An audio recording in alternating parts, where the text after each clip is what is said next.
ako po'y naniniwala na ang Diyos ay hindi nagbabago.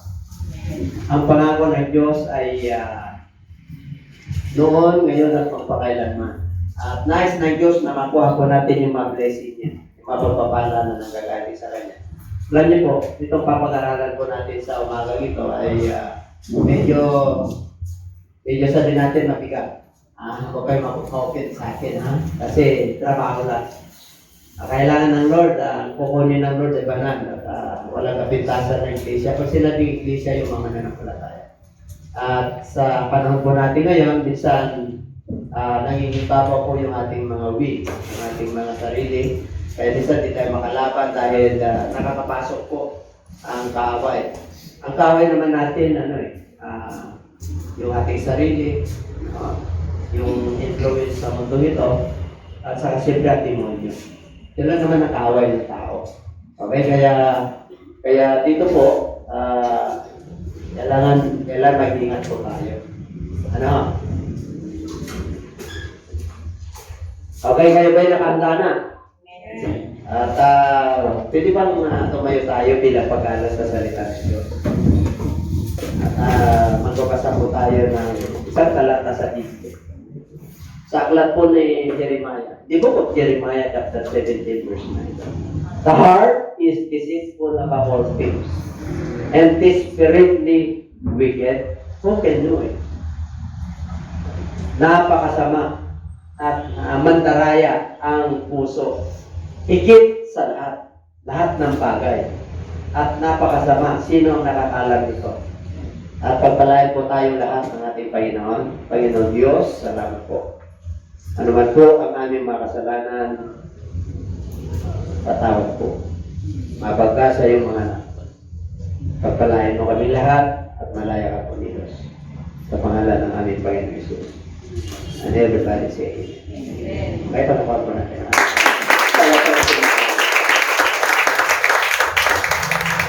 Kaya po yung mga kapon. At ang mensahe ko sa umagang ito ay a righteous heart. Pag sinabing righteous, hindi sa natin. Magkakasama yan, a right heart, rightful heart. Pero mas pinili ko yung righteous. Wasto, tumpak, proper. Addicted po lahat yan. Pero ang pinakabanal yan, para sa Diyos ay righteous. The righteousness of God. Okay, the righteous heart. Sabi po ng Biblia, wala pong nakakabasa ang puso at isipan ng tao dyan. Kaya hindi mo makita kung ano yung behavior niyan at nagkakaroon na lang po ng resulta niyan. Dalawang klase po ang puso, isang wicked at ang isang righteous. Kaya titignan po natin ang book of Matthew chapter 6 verse 21. For where your treasure is, there your heart is.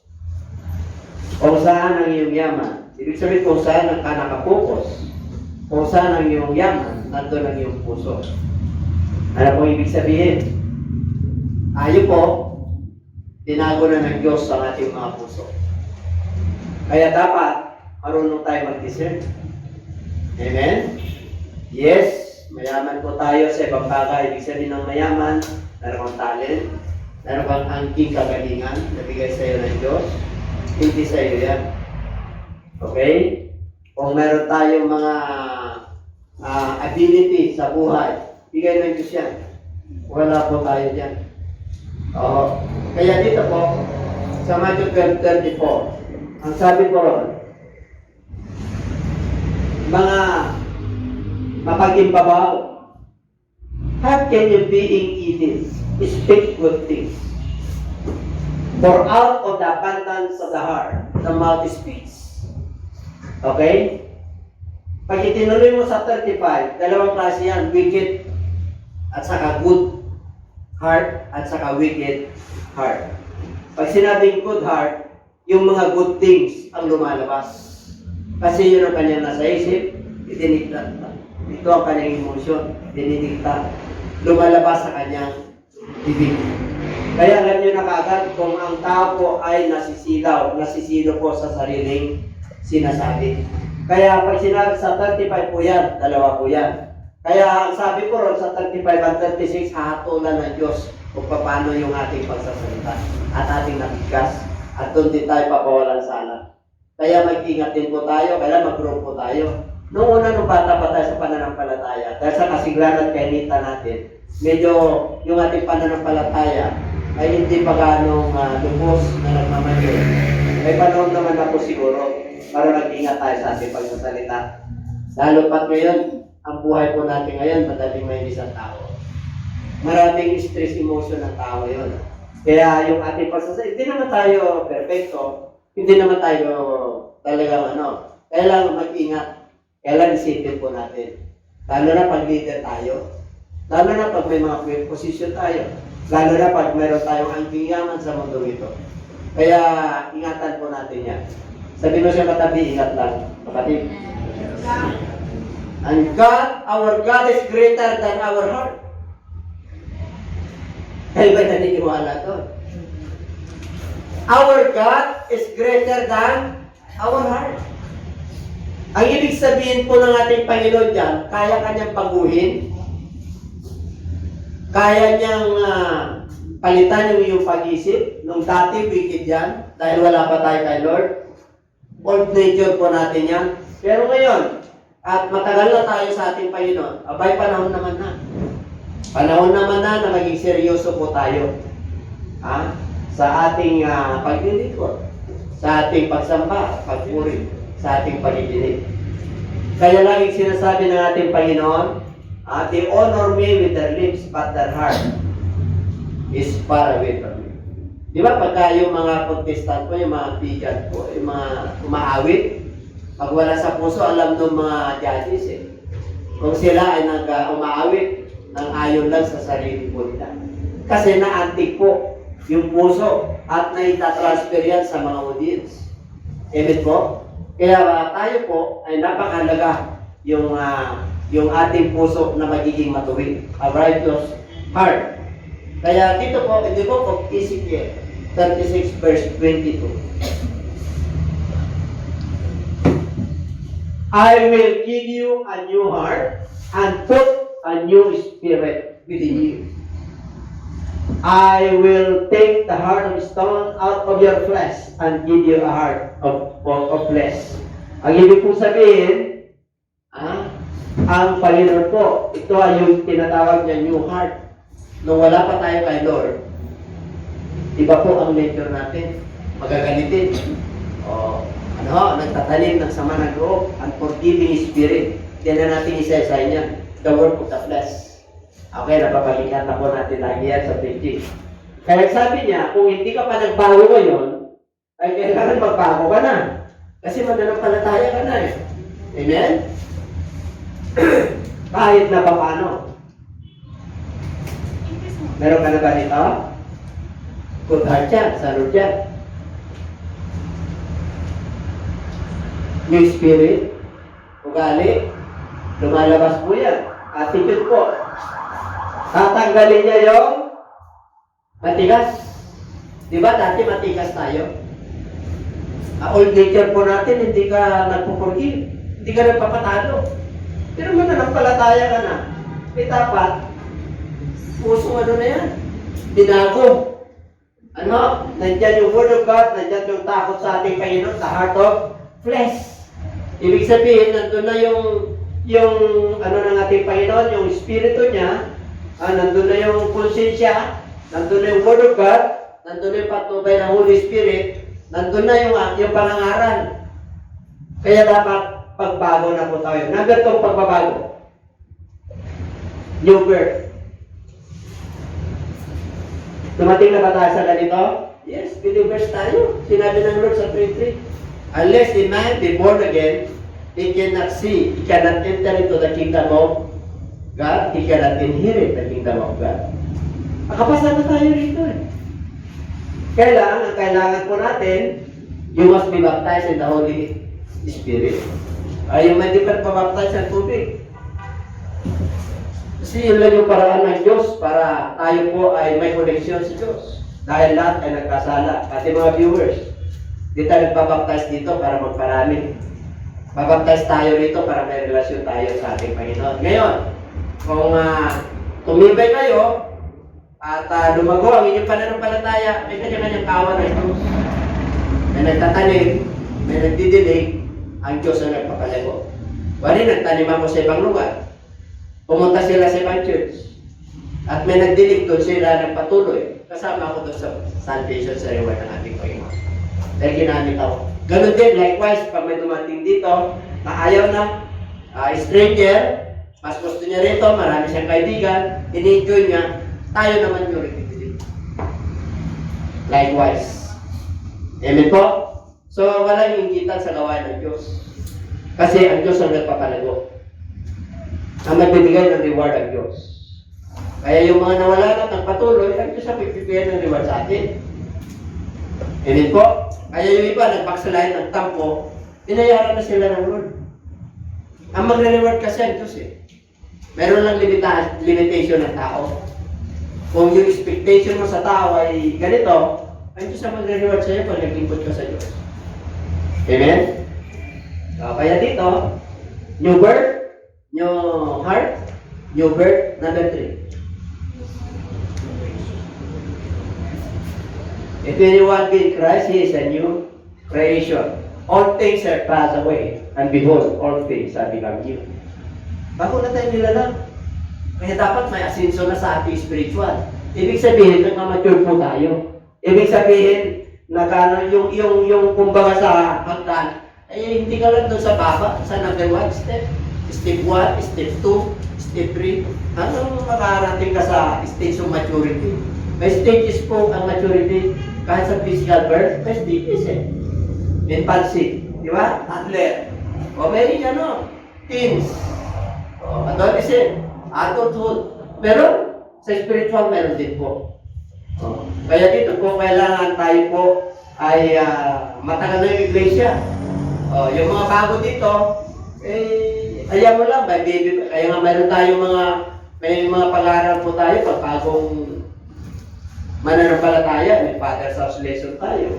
O may silver lesson tayo. May gold lesson tayo. O meron po. Meron tayong mga lessons. Kaya dito, kailangan, okay, nandito na po tayo. Ngayon, mga kapatid, our heart is sinful. Our heart is sinful and prone to deception. And God is looking for a righteous. Hindi mo matotoo yan. Kahit ako, minsan talagang may mga hindi ba sama ng loob, tampo. Iba yung sama ng loob, bitterness yun eh. Iba yung tampo nawawala, nakakapagpatawad. Sino matampuin dito? Ang tampo po, hindi nagtatagal. Amen? Hindi mo naiintay yung araw na lubugan ka. Okay? Tampo lang yan eh. Nasaktan ka lang. Madali lang yan. Natural tao lang tayo. Minsan, akala po natin yung sinasabi natin tama sa ating sinasabi. Pero yung pagdinig at dating nung pinagdideliveran mo, hindi ko akma sa kanya. At minsan yung ating mga sentences at pagsasalita, hindi umuugma doon sa kanyang pagdinig. Kaya, tayo ng mga tao, kailangan magaputan tayo. Magunawaan tayo. Amen? Upang sa magkaganon, magiging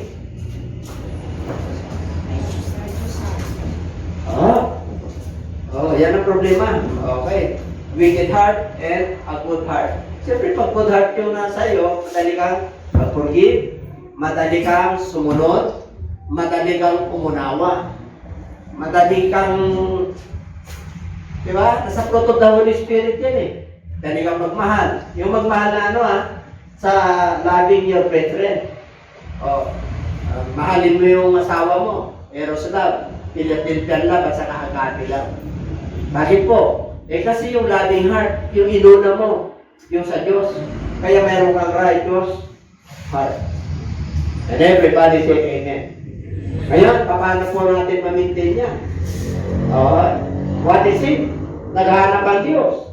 Kailangan, pag ikaw ay mayroon righteous heart, new creation, new birth, and new heart, Okay, ito yung mga dapat nating gawin. Number 1.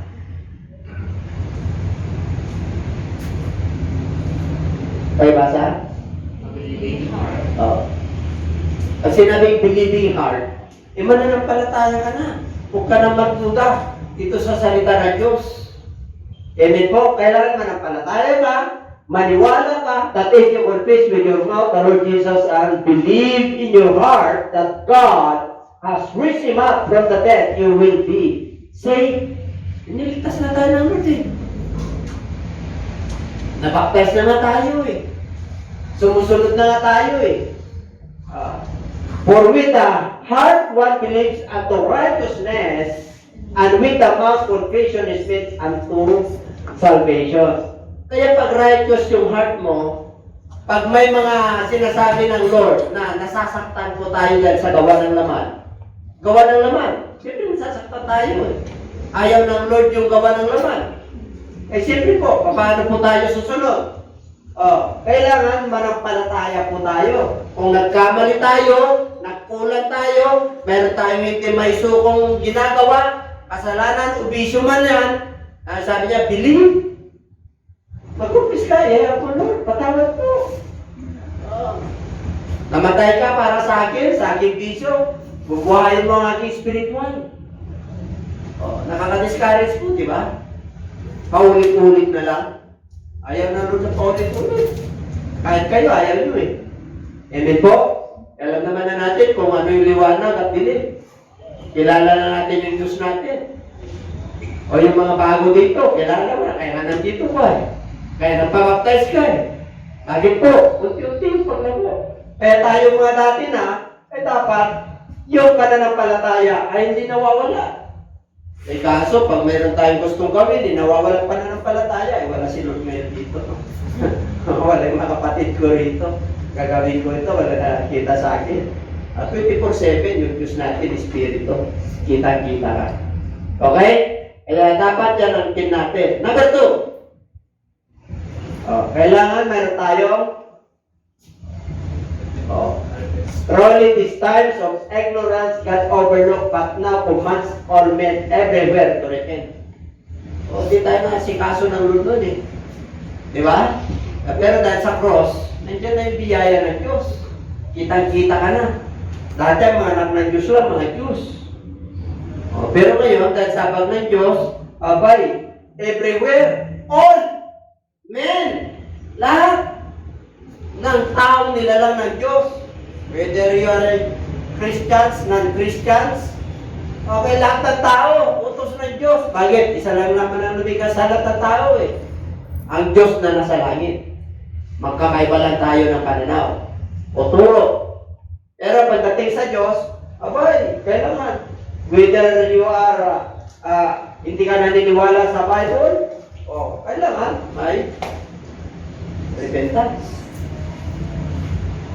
Because He commands all men. Kahit saan dako ka na magsisi. Pag sinabi magsisi, huwag mo talikuran mo na yung mga kasalanan at huwag mo nang balikan. Genuine repentance. Yung iba din nagmamature eh. Bakit po? Pabalik-balik lang. Bakit? Ang sabi ng Lord eh. Hindi mo pinilukuhin ng Diyos. You cannot mock God. Lahat tayo, meron ba tayo sa book of life?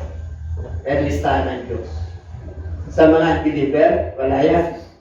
Sa mga di naniniwala, pangkahamak yan eh.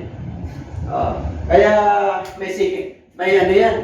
Lahat hahatulan ng Lord. May first death, may second death. First death, yung flesh. Second death, yung spiritual. Tayong mga nanampalatayang makapat, kasama tayo sa first resurrection, yung rapture. Kaya, iyakin nyo, nasasama tayo sa rapture. Ako kasama. Sino gusto sumama sa rapture? Big question mark sa mundo ito. Kung ano yung big events.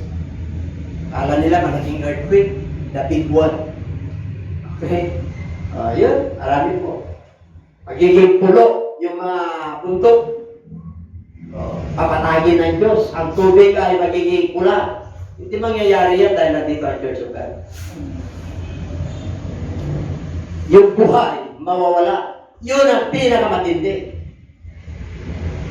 Yung buhay, mawawala. Wala kang makikita, kasuotan niya lang makikita mo. Naiwan yung kanyang lumang pagkatao. Kaya kung gusto niyo mga kapatid, dito, repent. Huwag mo nang balikan pa, lalo ng kasalanan. Ayaw ng Diyos yan. And everybody say amen. Kailangan, lagi tayo, pag may nagkamali tayo, pasensya na brad, bro, sis, pasensya na, tao lang tayo. Asawa mo, nakasala ka, okay? Pasensya na, sweetheart, kabawi ako sa susunod. Yung kasalanan na, lalo na yung matinding kasalanan sa mag-asawa. Ang hirap. Ang hirap ang patawad ng gano'n. Pag wala ka sa Lord. Pag wala kang good heart, di mo kaya. Amen?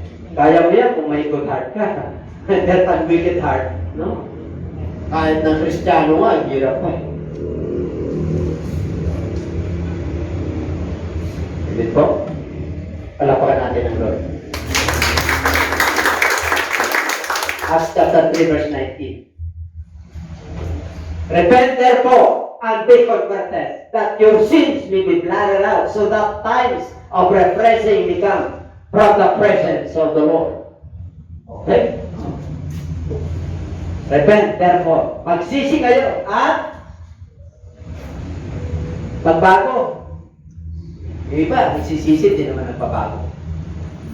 Niluloko mo lang sarili mo. Amen po.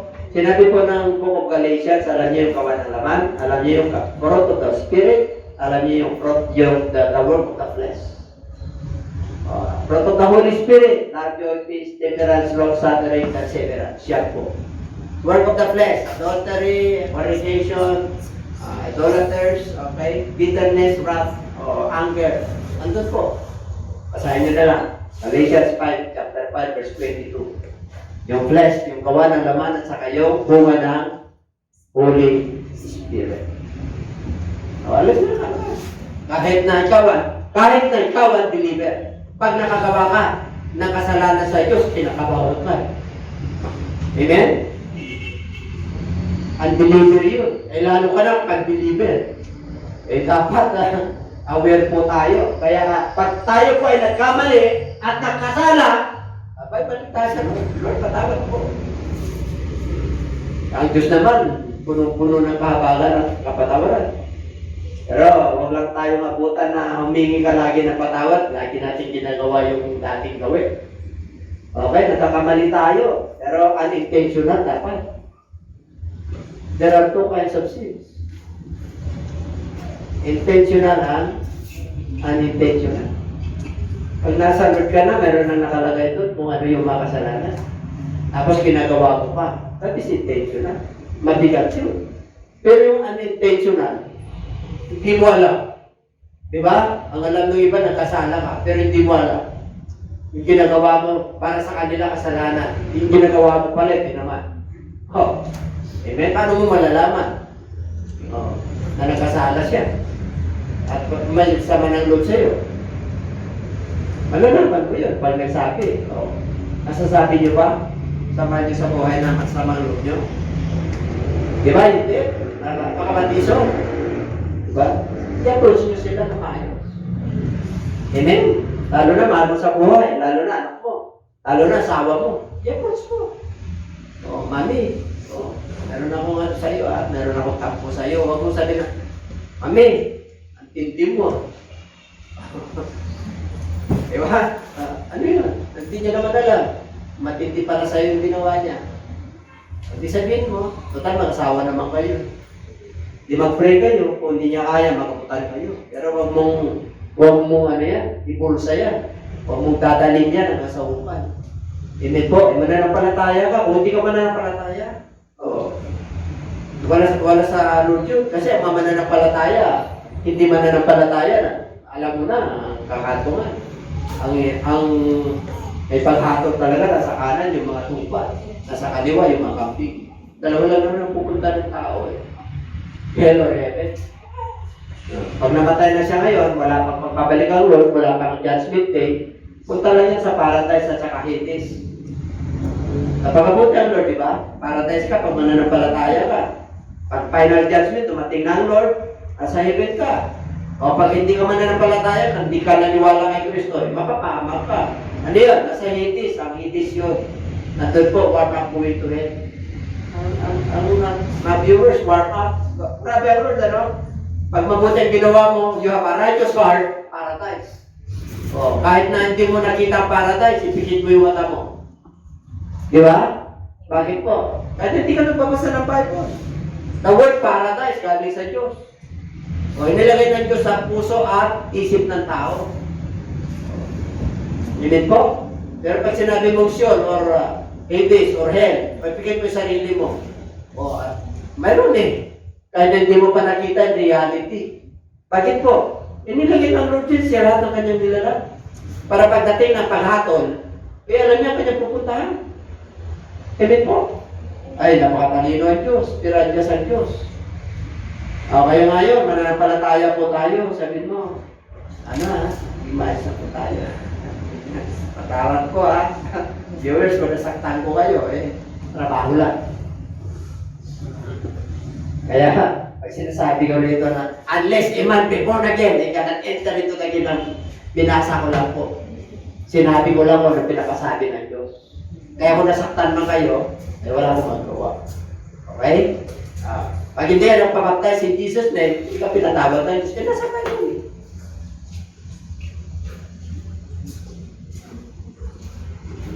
Masakit eh. Masakit ang pagpasok sa buhay na wala ka. Hindi po ganun madali. Amen? Gumagawa ka ng kapalmalas, tapos 7. Sarili nyo lang po yun.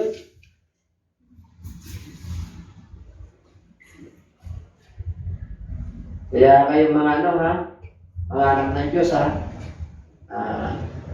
medyo pakatuwid na po tayo eh. Darating ang Lord.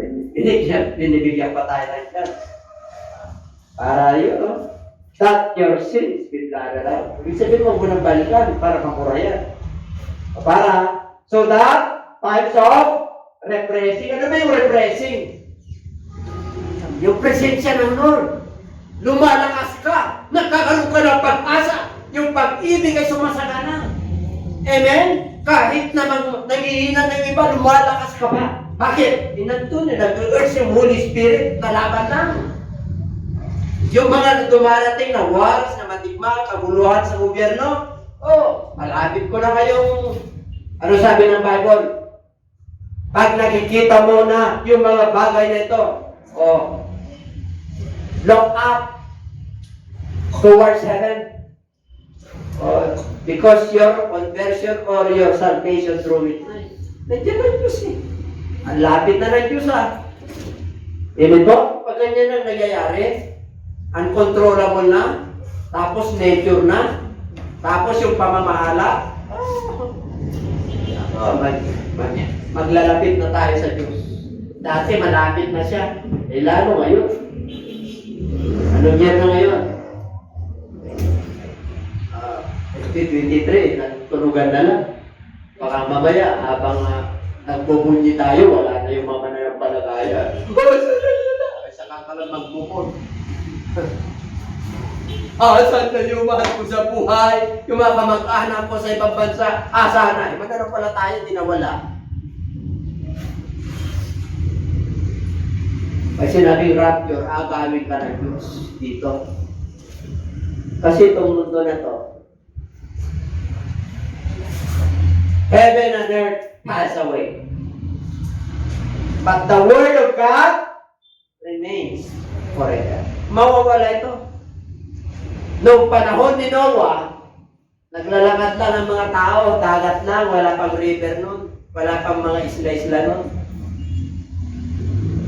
Kaya wala pang sasakyan noon. Nung dumating ang pagbaha, kaya nahati, may mga boundaries. Agad po, sabi ng Bible nung dumating ang baha, lahat ng mga bukal sa ilalim ng tubig, kaya nagkaroon po ng mga island, paghiwalay. Pero ngayon, hindi na po. Sa Book of Peter, ang panahon po natin ay, apoy. Wildfire. Mga wildfire sa ibang bansa.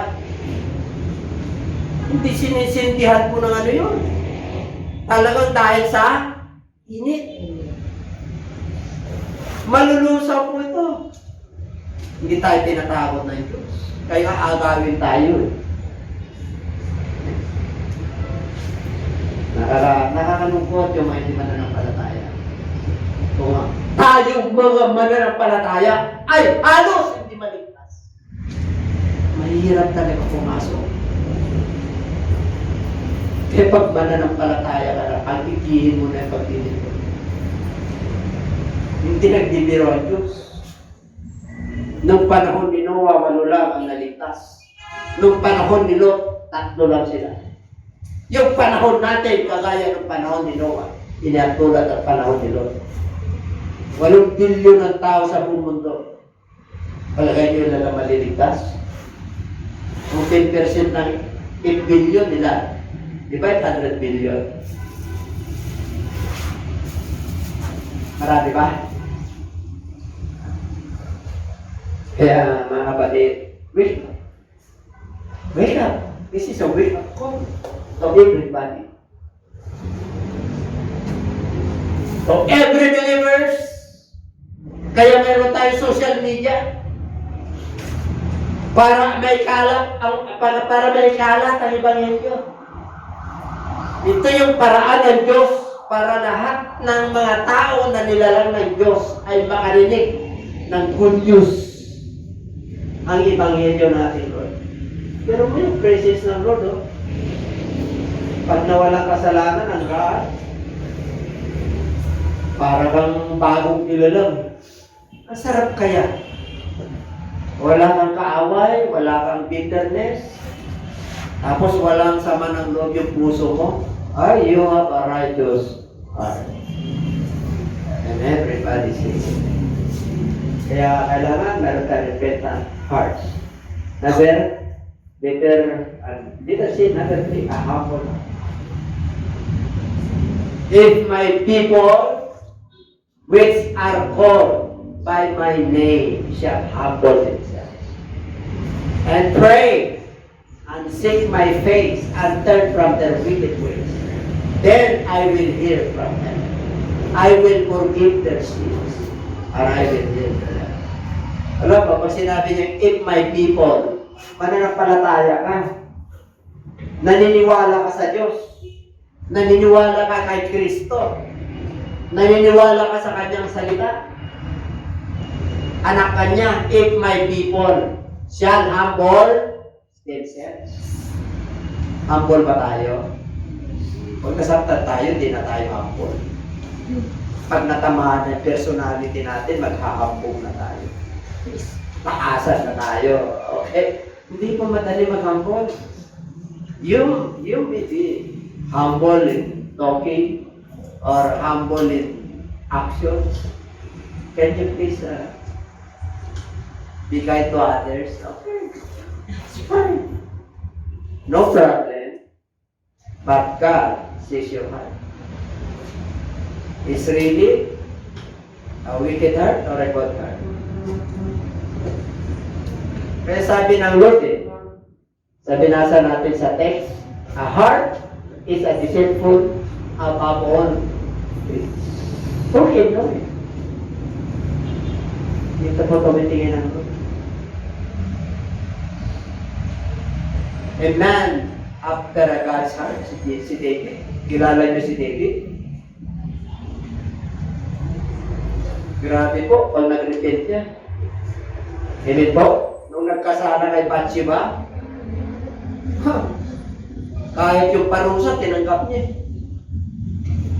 Sinabi ng propeta, ganito ang mangyayari sa anak mo. Tinanggap niya. Nung pinasinsos niya, mga kapatid, yung mga anak na Diyos, pinabilang niya, nagkasala ulit. Makita mo si David. Kaya tinawag siya na galing sa puso ng Diyos. Kasi pag nagkakasala siya at nagkakamali, grabe, gumagawa siya ng altar. Tayo, pag nagkakasala, nakukonvict ba tayo? O baliwala yung ating ginagawa pagkakasala?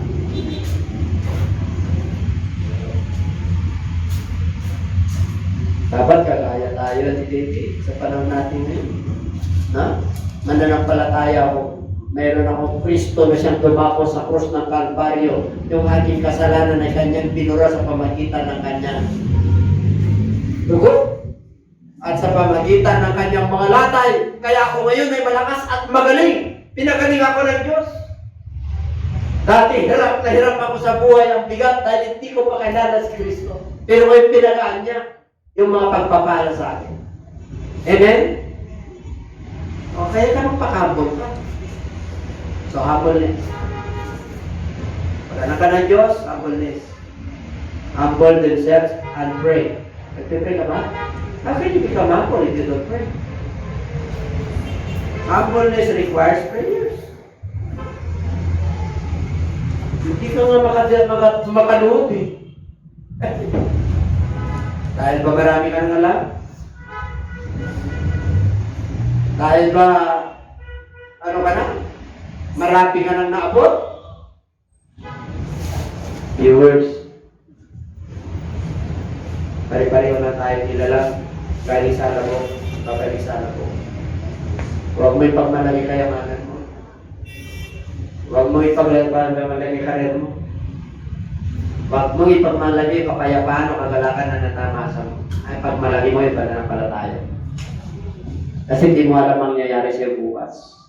Wala pong exempted ka. Lahat po tayo dito. Pero, tiyakin mo lang sa lang assurance.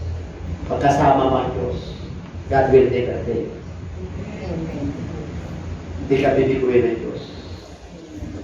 Kahit na minsan may mga dumarating na problema nga, God is still God. You know, God has always a perfect time. May panahon ng Diyos para sa iyo. Amen? God's plans is always the best. Sometimes it's painful and hard because there is a process of that. Amen? Very painful. But don't forget, huwag niyo kakaligtan to. When God is silent, akala mo hindi ka niya tinutugon. Anak ka niya, pinagmamature ka. Alam niya ang nangyayari sa buhay mo. When God is silent, akala mo hindi ka niya tinutugon, malayo, unanswered yung prayer mo dahil mananampalataya ka na. Nandiyan ang Diyos 24/7. Meron lang ginagawa para sa iyo. God has something better for you. He's doing something for you. At minsan sarado. And sometimes closes the doors intentionally. He closed the doors on the avenues of your opportunity. Kasi nakapokus ka dyan sa sarili mong heart. Kaya nakasara yan. Kasi, because it's time for you to move forward. Kaya sarado minsan yung mga opportunities para sa iyo. Kasi will mo lang yun. But this is the will of the Lord. This is the will of the Father. This is the will of God for me. Because He knows my future. Alam niya. Kaya kung dumadaan ka naman sa iba't ibang pagsubok, alam ng Diyos yan. Hindi ka niya binigyan ng pagsubok na hindi niyo makakalimutan. Sa kukulit niya. And everybody say, kaya, pag hinanap mo yung face niya, yung presence niya, oh, wicked ways. Tanggalin mo na yung wicked heart, yung unrepentant heart, yung unforgiving heart. Tanggalin mo na. Amen po? Wicked ways yan. O tingnan nyo, pag nagpakababa, nananalangin, hinahanap mo yung presensya, hinahanap mo yung blessing ng Lord, sinasalisik mo sa kanyang salita, nakikinig ka ng mga man of God, magbago ka na, ano sabi ng Lord? I will hear from heaven. Pero mo, galing sa kala, Diyos ang nakikinig sa iyo. Walang sagapa. I will forgive your sins. Alam niyo, pag pinatawad ka ng Lord, ang kaan, mararamdaman mo yung blessing ng Lord. mararamdaman mo yung pagbabago. Yung mga kahinaan mo, yung bisyo mo na hindi mo may suko. Oh, hallelujah. Praise the Lord, magkakaroon ka ng long life. Amen? Kasi magkakaroon ka ng kapayapaan eh. Magkakaroon ka ng kagalakan eh. Yung mga ugat-ugat mo, yung mga litid-litid mo, na ang dami ang nararamdaman, ang kaan, pag pinungkip ka ng Lord. Pag nakinig ang Lord sa'yo, I will heal your land. Sinabing, I will heal your land, I will heal your business, I will heal your pocket. Hallelujah, praise the Lord. Your budget, kapag kasya-kasya ko yan, kahit na mahirap ang buhay, I will heal your land. I will prosper you. Because this is my promise to you. Pagkahan mo rin. Everybody say. Sabi ko lang. Ano ba? Wait and see.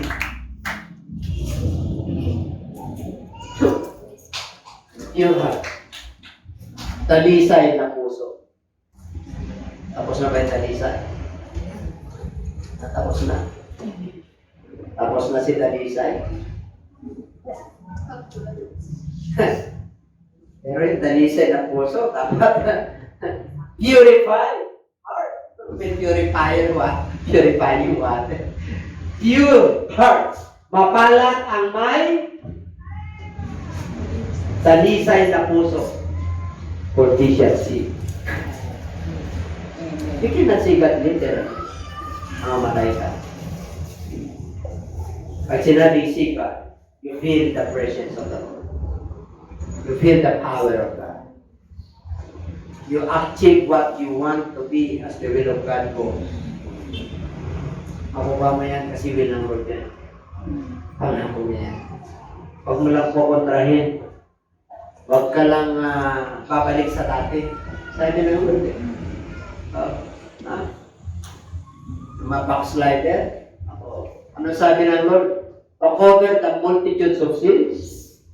Pag may napanumpalik na isang backslider, na wala na sa mananampalataya, napanumpalik natin.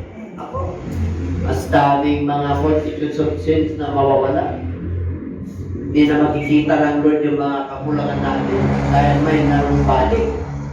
Kaya sa darating na Sabado, ako dami backslider doon. Meron tayong evangelism sa atin. A righteous heart, a good heart. Namumutawi yan. Lumalabas sa bibig yung mga bagay na magaganda. With the abundance of the heart, the mouth speaketh. Kaya, kapalag ka. Alam niyo, mga kapatid, yung pure heart, walang bahid yan. Walang kasalanan na nandiyan. Pero mo, walang hinanakit na nandiyan. Walang sama ng loob na nandiyan. Kaya pag nagpuri ka sa Lord, presensya niya, nandiyan ka agad eh. Amen po. Yung iba nagtataka, bakit parang hindi kumana? Ito ka mamaya, may bahid yung puso mo. Hindi, may mancha. Eh, alam ng Lord yun eh. Kaya kailangan repentant heart, humble heart, a believing heart.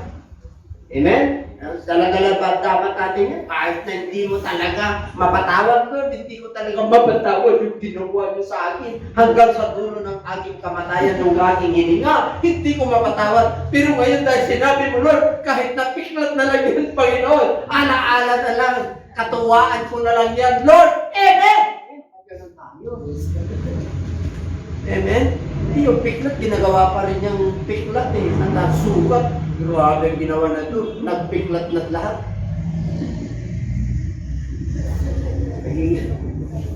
Pinatawad ka na nga ng Diyos, di magpatawad ka rin. Mayroon pa yun. Ngayon mo sa Lord. Punta ka sa Saturday para matuto ka. Para yung banal na yung Holy Spirit, pag pumasok sa'yo yan, kahit na piklat yan, mawawala yun. Yung pilat na yan. Sinabi ng Lord eh, kahit na gaano kasama, kahit na gaano katingkat o kapula ang iyong mga kasalanan, ay gagawin kong tila wall, yung ano? Yung niebe. Yung snow. Manumbalik lang kayo by Lord. Kahit na anong ginawa sa inyo. Ginawa ba yung relationship? Talagang ano, nagkakamalang tao, nagkakasala because of the wrong decision.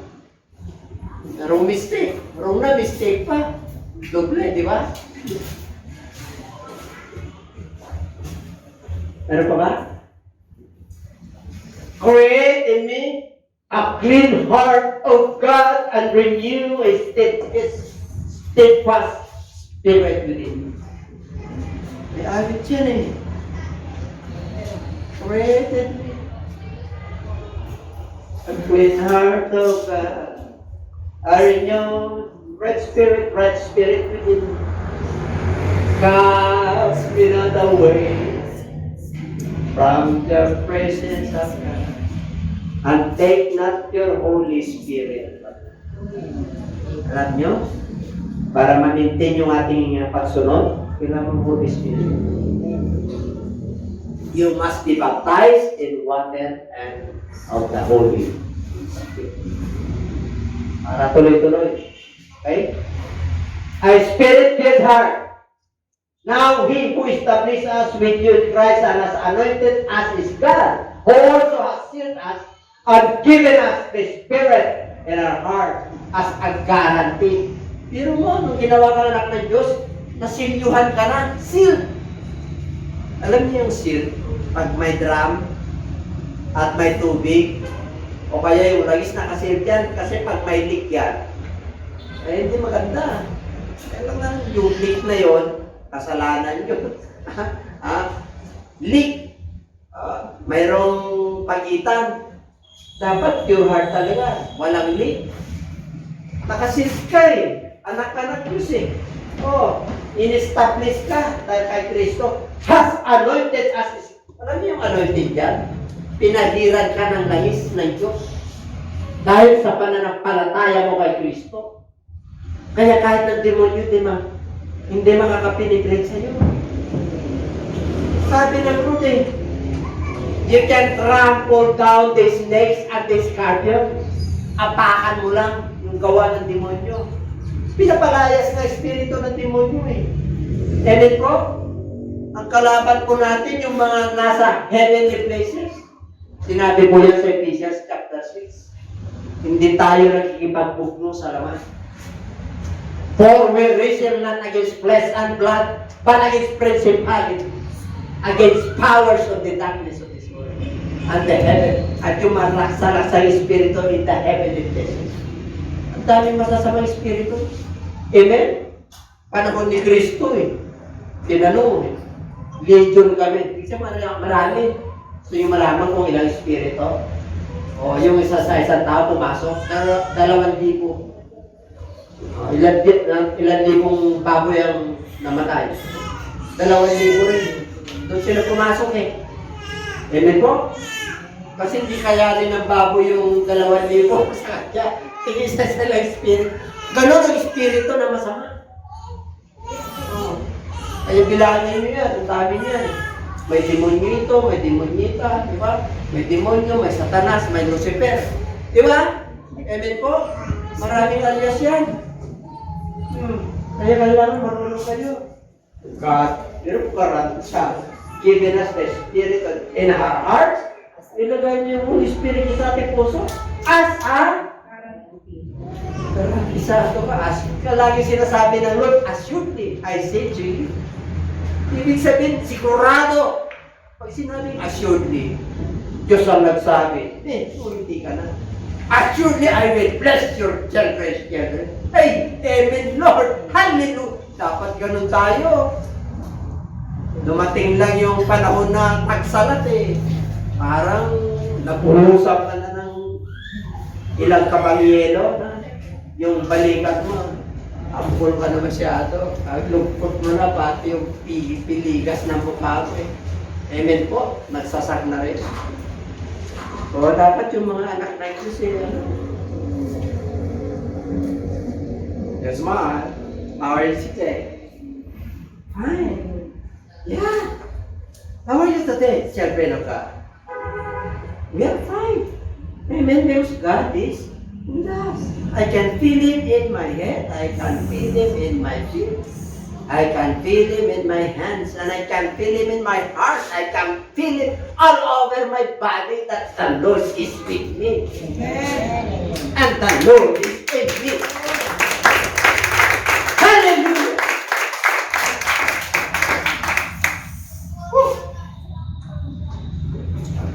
Kaya, pagpuspos ka ng Holy Spirit, grabe. I can feel Him in my hands. Yun yung tinuro ko kay David. Ako lundag, yung tapatot. It's coming from the north. It's coming from the east. It's coming from the west. It's coming from the south. Wala kang ligtas. Amen? Diyos yan. North at east, west, south. Kaya yung Diyos natin, nako. Amen po. Dapat good news ang talanala natin. Oh, ang Diyos ngayon iba yung Diyos natin ngayon dito sa Pilipinas. Amen po, kaya ingat. Okay. And because you are sons of God, has sent forth the Spirit of His Son into your hearts, crying out, Abba Father. Alam, pag may righteous heart ka, meron kang access sa Lord, ay mga kapatid, Lord, I love you, Lord. Kahit na grabe ang tigat ng nararamdaman mo, pagkatapos mo umawit, hit ka na eh. Ang kanin. Kahit na may pinagdadaanan ka pagdating ng pera, parang ang dami ng pera eh. Kahit na pinagdadaanan mo, relationship, hallelujah, praise the Lord. Oh, your heart, by Holy Spirit, nandiyan si Lord sa puso mo. So, crying out about, Father, you have the access. Diretso ka sa Ama. Alam niyo mga kapatid, kahit na walang makakarating doon, because He's a powerful God, He's an all-knowing God,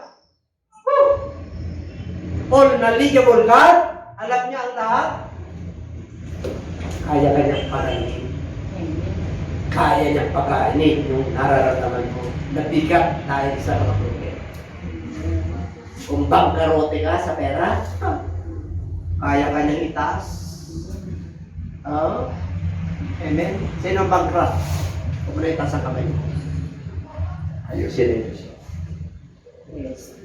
Sino bankrupt sa relationship? Kung muna rin itaas ang kamay mo. Mag-good heart ka lang. Sino ang bankrupt sa attitude?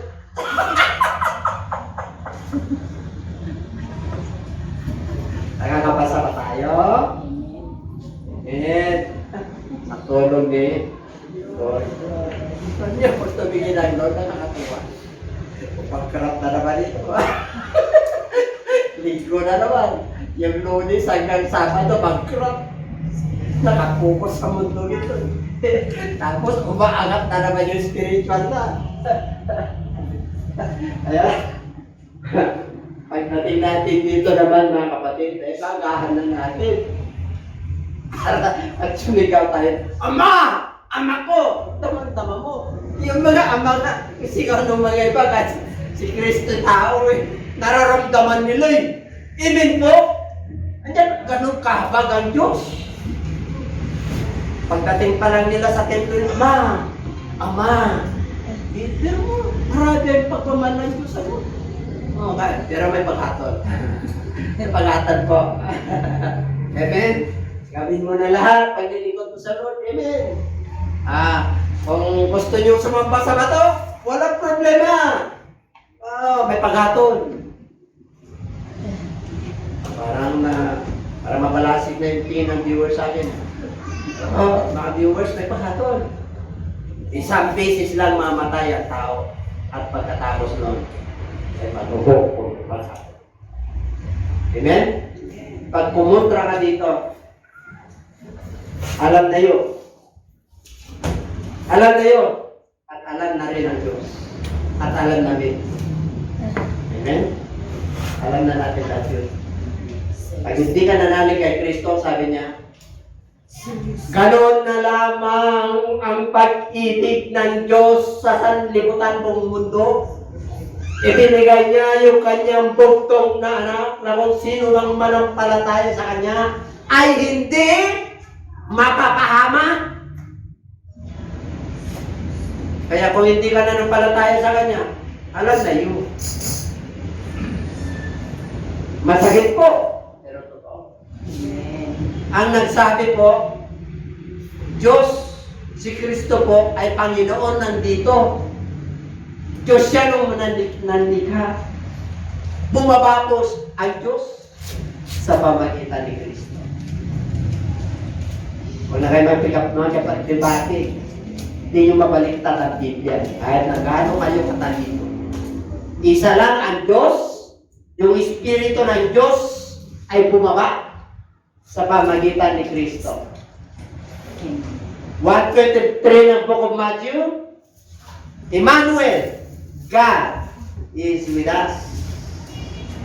Without controversy, God manifested in the flesh.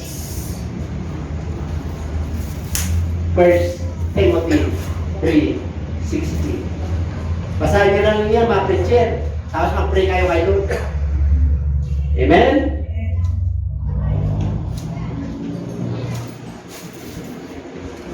Last but not the least. Gusto nyo makompleto, magkaroon kayo ng humble heart, a believing heart, a repentant heart, a spirit-filled heart, a humble heart. Okay. God-loving heart. Teacher, which is the great commandment in the law? Jesus said to him, you shall love the Lord your God with all your heart, with all your soul, and with all your mind. Sa Luke chapter 12, verse 29 to 30. With all your strength. Kompleto po yan. Heart, soul, mind, and strength. Apat po yan. Kaya mo yun pag sinusunod mo ang Diyos. What is the first and most commandment? Love the Lord your God. Second, love others. The same way you love yourself. Ang ginagawa ng mga tao, love others. Bakit? Hindi nila kaya sumunod sa Diyos. Bakit hindi kaya sumunod sa Diyos? Ang sabi ng Lord, lahat ay nagkasala. Ang sabi ng tao, opo, nagkasala lahat. Anong susi? Nagtanong ang mga tao kay Pedro. Saan ibinigay yung susi? Kay Pedro. Ano yung susi? Susi ng mensahe ng kaligtasan. Nung nasaktan, yung mga nakikinig na Hudyo, nakaroon ng kapistahan on the day of Pentecost. They were all in one accord, in one place. And suddenly there came a sound from heaven, as of a rushing mighty wind, and it filled all the house where they were sitting. And they began to speak in tongues as the Spirit gave them the utterance. Ano yung sabihin? Nasaktan ng mga tao nung nangangaral si Apostol Pedro. Itong si Kristo na inyong inakusahan at pinatay at kinrucify. Nandito ako sa patriarka ni David, nangangaral ngayon sa upper room. Nasaktan ang kanilang kalooban. At ang tinanong ng mga Hudyo, yung mga tao ron ng kapistahan, napakarami. Ano ang gagawin namin, Pedro? What shall we do? And Peter said unto them, repent and be baptized, every one of you, in the name of Jesus. For the remission of your sins, and ye shall receive the gift of the Holy Spirit. Mangaral ka ng ganon. Ay, hindi, nabaptize na ako.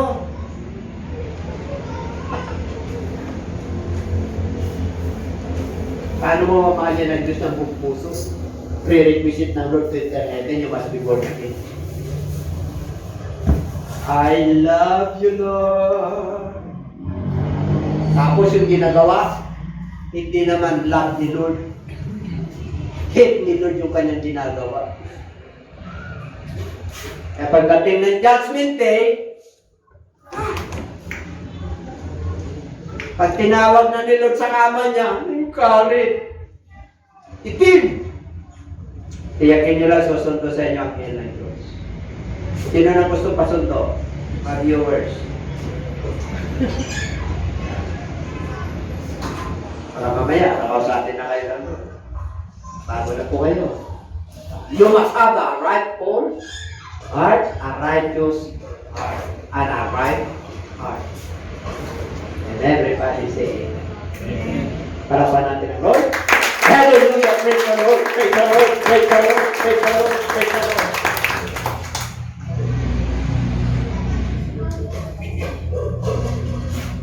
Hebrews chapter 13. Hindi na circumcision.